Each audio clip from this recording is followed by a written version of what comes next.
The vanity of pleasure. Ecclesiastes Chapter 2. I said in my heart, "Come now, I will test you with mirth. Therefore," let me move the ribbon, my pretty ribbon. "Therefore enjoy pleasure, but surely this also was vanity.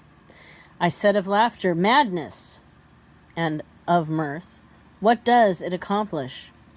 I searched in my heart how to gratify my flesh with wine, while guiding my heart with wisdom, and how to lay hold of folly till I might see what was good for the sons of men to do under heaven all the days of their lives. I made my works great. I built myself houses and planted myself vineyards. I made myself gardens and orchards, and I planted all kinds of fruit trees in them. I made myself water pools from which to water the growing," getting lost, "born in my house, trees of the grove," that's what it is, "from which to water the growing trees of the grove. I acquired male and female servants and had servants born in my house. Yes, I had greater possessions of herds and flocks than all who were in Jerusalem before me. I also gathered for myself silver and gold and the special treasures of kings and the provinces. I acquired male and female singers, the delights of sons of men, and musical instruments of all kinds.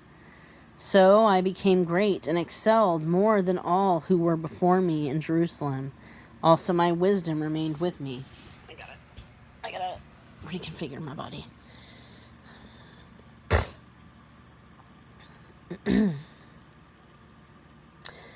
10. Whatever my eyes desired, I did not keep from them.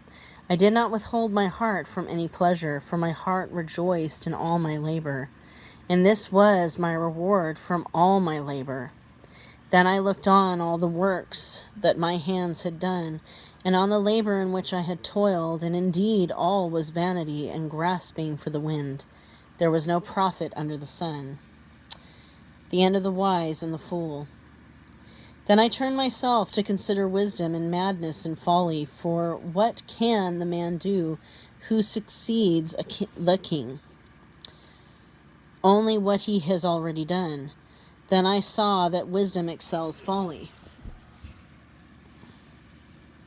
as light excels darkness. The wise man's eyes are in his head, but the fool walks in darkness. Yet I myself perceived that the same event happens to them all. So I said in my heart, as it happens to the fool, it also happens to me.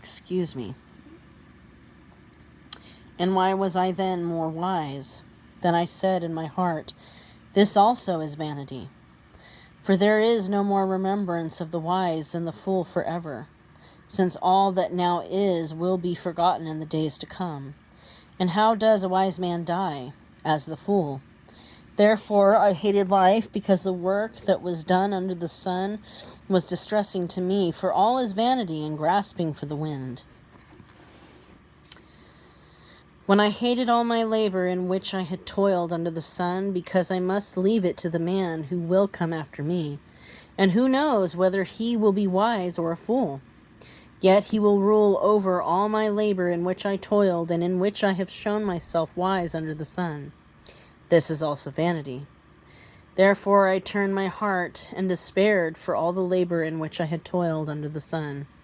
For there is a man whose labor is with wisdom, knowledge, and skill, yet he must leave his heritage to a man who has not labored for it.